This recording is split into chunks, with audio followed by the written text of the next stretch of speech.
চাকরিহারা শিক্ষকদের জন্য নতুন করে পরীক্ষার ব্যবস্থা করেছেন রাজ্যের মুখ্যমন্ত্রী মমতা ব্যানার্জি। মঙ্গলবার 27শে মে নবান্ন সভাঘরে সাংবাদিক বৈঠকে তিনি জানান, সুপ্রিম কোর্টের নির্দেশ মেনে 31শে মের মধ্যে আমরা বিজ্ঞপ্তি জারি করব। আইনি পরামর্শ নিয়ে 30শে মে আমাদের বিজ্ঞপ্তি দিতে হবে। বিকল্প পথ খুলে রেখে আমরা বিজ্ঞপ্তি জারি করব। 16ই জুন থেকে 14ই জুলাই অনলাইনে আবেদন করা যাবে। হাতে সময় রেখে 14ই জুলাই অনলাইনে আবেদনের শেষ দিন। কিন্তু মুখ্যমন্ত্রীর বক্তব্যে স্পষ্ট ছিল, পরীক্ষায় বসতেই হবে চাকরিহারা শিক্ষকদের। আর এখানেই আপত্তি চাকরিহারা শিক্ষকদের। তাদের বক্তব্য, কেউ 5 বছর, কেউ বা 7 বছর ধরে চাকরি করেছেন, তাহলে আবার নতুন করে পরীক্ষা কেন দিতে হবে? তাদের মতে, আমরা মনে করছি সেই ক্ষেত্রে সরকারের পক্ষ থেকে যোগ্যদের বাঁচানোর কোনো সদিচ্ছা দেখলাম না। এজের ব্যাপারটা আমাদের ওপর ন্যায় বিচার হয়নি, কোর্ট ন্যায় বিচার করেনি, সরকারও ন্যায় বিচার করেনি। কম্পিটিটিভ এক্সাম মানে টোটাল সিলেবাস পড়তে হয়। সমস্ত প্রতিকূলতা কাটিয়ে কম্পিটিটিভ এক্সামে কোয়ালিফাই করা অসম্ভব। কি বলছেন চাকরিহারা শিক্ষক, শুনবো। ওবিসি কেস চলছে। আমরা জানি 2016 সালে অনেকে প্রচুর ওবিসিতে তারা পেয়েছিল। আজকে তাদেরকে কি হিসেবে গণ্য করা হবে? তারা কি ওবিসি থাকবে নাকি তারা জেনারেল থাকবে, জেনারেল হিসেবে পরীক্ষা দেবে? তাহলে যে ছেলেগুলো সে সময় ওবিসি হিসেবে পেয়েছিল, তারা যে আজকে জেনারেলে কাট অফ ক্লিয়ার করতে পারবে, তার কি গ্যারেন্টি আছে? এই বিষয়টা নিয়ে কি ভাবা হয়েছে সেক্ষেত্রে পোস্টেরও অনেক তারতম্য হবে। মানে ওবিসির পোস্টগুলো কমে যাবে, জেনারেলের পোস্ট বেড়ে যাবে। সেক্ষেত্রে ওবিসিতে চান্স কমবে, জেনারেলে চান্স বাড়বে। এই বিষয়টা নিয়ে কি ভাবা হয়েছে? আমরা ওই জন্য বারবার বলে আসছি প্রথম থেকে যে আমাদের সঙ্গে আলোচনায় বসুন, কারণ আমাদের অনেক কোয়ারিজ ছিল যেইগুলোর উত্তর দেওয়া বাকি ছিল। সেইটা হলো না বলে আজকে এই সমস্যাটা তৈরি হলো। আমরা এখনও বলছি, নোটিফিকেশন ওনারা বললেন যে 30 তারিখে বেরোবে, এখনও 2 দিন সময় আছে। পারলে আজকে সন্ধ্যাবেলা, আজকে রাত্রিবেলা, কালকে সকালবেলা যখন ওনারা আমাদের সঙ্গে বসতে চাইছেন বসতে পারেন। এবং আমাদের লয়ারদের সঙ্গে পরামর্শে অনেক ওয়ে আউট আছে, ওনাদেরও নিশ্চয়ই আছে, আমাদেরও কিছু আছে। তাহলে আমাদেরকে তো সেগুলো বলতে দিতে হবে, সেই সুযোগটা তো দিতে হবে। সেই সুযোগটাই তো দেওয়া হলো না। আমরা তো 22 দিন থেকে এখানে বসে আছি বসার জন্য, সেই সুযোগটা কোথায় পেলাম? তারা বলেন, আজকে আমাদের রাজ্যের মুখ্যমন্ত্রী যে প্রেস বিবৃতি দিলেন, বিশেষ করে বিবৃতি ছিল আমাদের চাকরিহারা শিক্ষক শিক্ষিকাদের সংক্রান্ত বিষয় নিয়ে। ওনার থেকে যে দেখে মনে হলো, আজকে যে বার্তা দিলেন আমাদের সরকার আমাদের পরীক্ষার দিকে নিয়ে যেতে চাইছে। সমস্ত যোগ্য শিক্ষক কর্মীদের মধ্যে রিভিউ দিয়ে ফিরিয়ে আনার গাফিলতি যে দেখছিলাম, সেটাই আশঙ্কা করা হচ্ছে।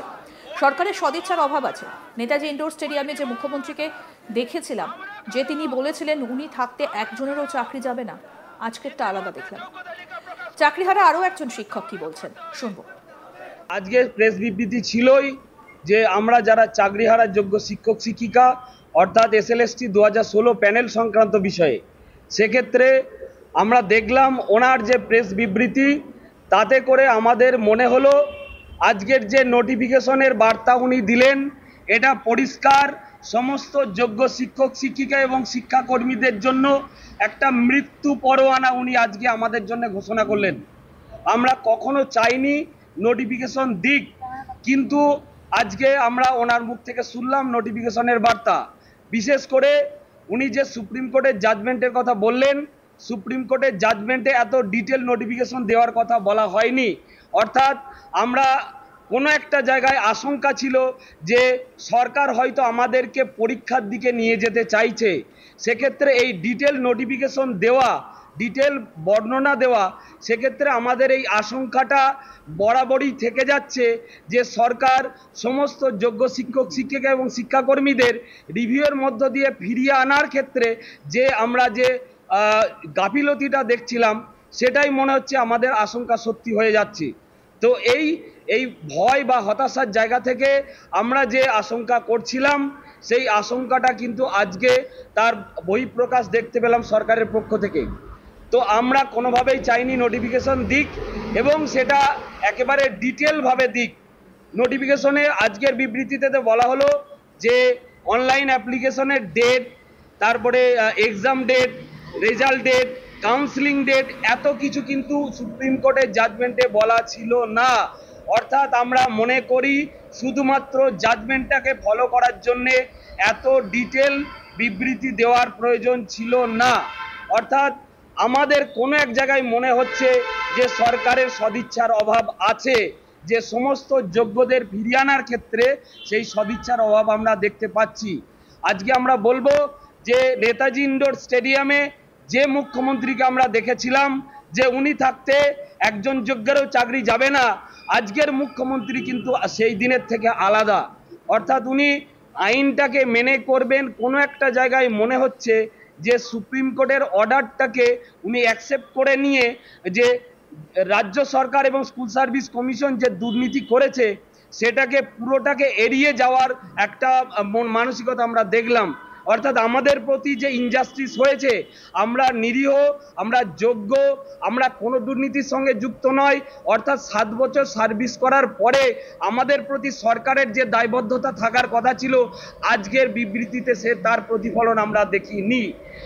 উনি দুটো অপশনের কথা বলেছেন। প্রথম অপশন হচ্ছে এক্সাম, দ্বিতীয় অপশন হচ্ছে রিভিউ। উনি বললেন যে রিভিউটা অ্যাকসেপ্ট হয়নি, সরকার চেষ্টা করবে। আমরা বারবার বলবো সেকেন্ড অপশনটা সরকারকে সর্বতভাবে চেষ্টা করতে হবে, রিভিউটা অ্যাকসেপ্ট করিয়ে সমস্ত যোগ্য শিক্ষক শিক্ষিকা এবং শিক্ষাকর্মীর চাকরি ফিরিয়ে আনার ব্যবস্থা করতে হবে। এটা উনি নিজে কমিটমেন্ট দিয়েছিলেন, ওনার নিজের কমিটমেন্ট ওনাকে রাখতে হবে। প্রসঙ্গত বলি, স্কুল সার্ভিস কমিশনের চাকরিহারা প্রায় 26,000 শিক্ষক শিক্ষিকাদের জন্য সুপ্রিম কোর্টে রিভিউ পিটিশন করেছে রাজ্য সরকার। তবে কোর্ট আগেই নির্দেশ দিয়েছিল 31শে মের মধ্যে নতুন নিয়োগের নোটিফিকেশন জারি করতে হবে। সেই মোতাবেক এগোচ্ছে রাজ্য সরকার। নবান্নে সাংবাদিক বৈঠক থেকে জানালেন মুখ্যমন্ত্রী মমতা ব্যানার্জি। কোন পদের জন্য কতজন শিক্ষক শিক্ষিকা এবং গ্রুপ সি ডির কর্মী নিয়োগ করা হবে তা ঘোষণা করে দেন তিনি জানান, সুপ্রিম কোর্টের নির্দেশ মেনে 31শে মের মধ্যে আমরা বিজ্ঞপ্তি জারি করব। আইনি পরামর্শ নিয়ে 30শে মে আমাদের বিজ্ঞপ্তি দিতে হবে। বিকল্প পথ খুলে রেখে আমরা বিজ্ঞপ্তি জারি করব। 16 জুন থেকে 14 জুলাই অনলাইনে আবেদন করা হবে। হাতে সময় রেখে 14 জুলাই অনলাইনে আবেদনের শেষ দিন। কি বলেছেন মুখ্যমন্ত্রী, শুনব। Issue of advertisement and file affidavit 30শে মের মধ্যে আমাদের করতে হচ্ছে, যতক্ষণ রিভিউ না হচ্ছে। কমেন্সমেন্ট অফ অনলাইন অ্যাপ্লিকেশন, এটা টাইম দেওয়া হয়েছে 16ই জুন পর্যন্ত। মানে যারা অনলাইনে অ্যাপ্লিকেশন করতে পারবেন 16ই জুন পর্যন্ত। Last date of online application 14ই জুলাই করা হয়েছে, হাতে সময় রাখা হয়েছে, যাতে রিভিউ হতে যদি টাইমটা বেশি লাগে সেই জন্য আমরা ইচ্ছা করেই 2 মাস হাতে টাইম রেখেছি। পাবলিকেশন অফ প্যানেল আমরা 15ই নভেম্বর করেছি, কারণ আমাদের ডিসেম্বরের মধ্যে করতে বলেছে। আর কাউন্সেলিং যেটা কমেন্সমেন্ট হবে সেটা 20শে নভেম্বর। আমরা চাইছি নভেম্বরের মধ্যেই, যদি রিভিউতে কিছু বিচার না হয় তাহলে আমরা নভেম্বরের মধ্যেই কাউন্সেলিং করে টোটালটা করে দেব। এখানে যা হয় সিস্টেম অনুযায়ী, যেহেতু কোর্ট বলে দিয়েছে, আমরা কিন্তু বলছি না, এটা কোর্টের order. Written test, scrutiny, challenge, result publication, interview etcetera shall be completed in the meantime. সব প্রসেসই আমরা করে নেব যদি রিভিউতে কিছু আমরা বিচার না পাই। আরও আপডেট পেতে দেখতে থাকুন আজ তাক বাংলা। সাবস্ক্রাইব করুন, নোটিফিকেশন পেতে বেল বাটন অপশন প্রেস করুন, হোয়াটসঅ্যাপেও ফলো করুন আজ তাক বাংলা।